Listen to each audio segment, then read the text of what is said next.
Here are 5 signs that you need to hire a virtual assistant. When you're working and you're doing tasks that you know can be done by somebody you're paying $10, $12, $11 an hour, you need to figure out what you need to do. First one is, are you making over $100,000 a year? If you're making over $100,000 a year, you have to have an assistant. There's no reason you don't have an assistant. First task you're gonna give away, you're gonna give away the menial tasks, whether that's paperwork in terms of doing contracts, you're gonna give away editing videos, digital marketing and posting, you're gonna give away the tasks of tracking profit and loss that somebody's gonna give it to you. That's your first step. Second indication it's time to hire an assistant is if you're missing your kid's game, sporting events. If they have a soccer game and you're like, oh, I can't be there, or oh, you're working late, or you're not able to get back, you need to give some of those menial tasks that you're doing all yourself to somebody else. Third one is if you go on vacation and literally the only thing you do is check your phone and you're on the computer, you're not on vacation, you're just working from a different location, you need to look into hiring an assistant, because an assistant is going to help you be able to take time off that everybody needs to recharge their battery, to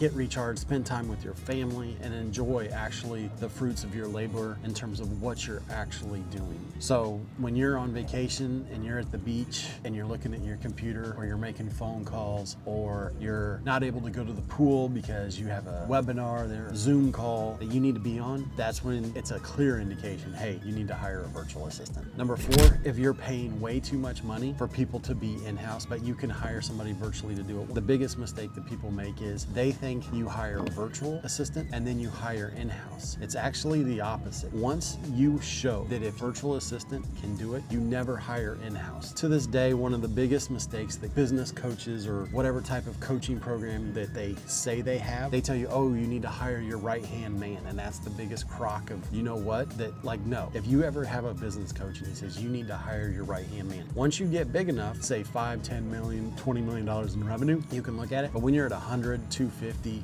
400, $500,000, you have something that you know can be done virtually, there is absolutely zero reason to hire somebody in your office to do it. And if you have a business partner or you have your kids, because this is where we see it the most, is when people bring in their family to fill a role. So I'm gonna bring in my daughter and she's gonna be COO, or I'm gonna bring in my son-in-law, COO, to run it. They've never actually ran a business before and they're pretty much clueless. So what they do is they're always looking to bring people in because they don't know how to manage. Ends up costing hundreds of thousands of dollars. They bring in somebody who's really not that good because they have the Peter principle, where they don't want to hire somebody who's smarter than they are or who they think is smarter than them, and then you just end up losing money. So don't ever take that advice. Another instance is where you need to hire a virtual assistant is if you figure out that your employees are making way more money than you're actually making. So you have an overhead problem where you're just paying out too much money in overhead and you need to reduce costs, but you don't need to start doing those tasks yourself. If it's a $20, $25 an hour task, like, you shouldn't be doing it. You should be built to a certain level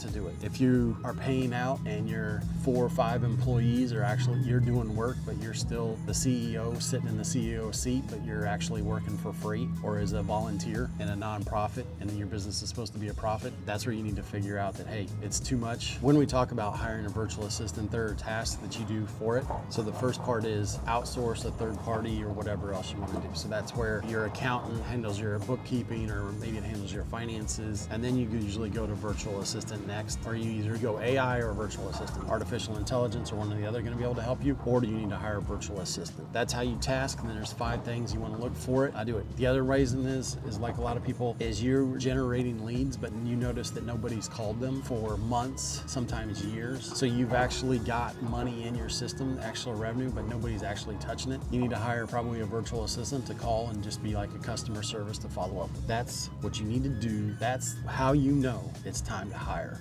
a virtual assistant.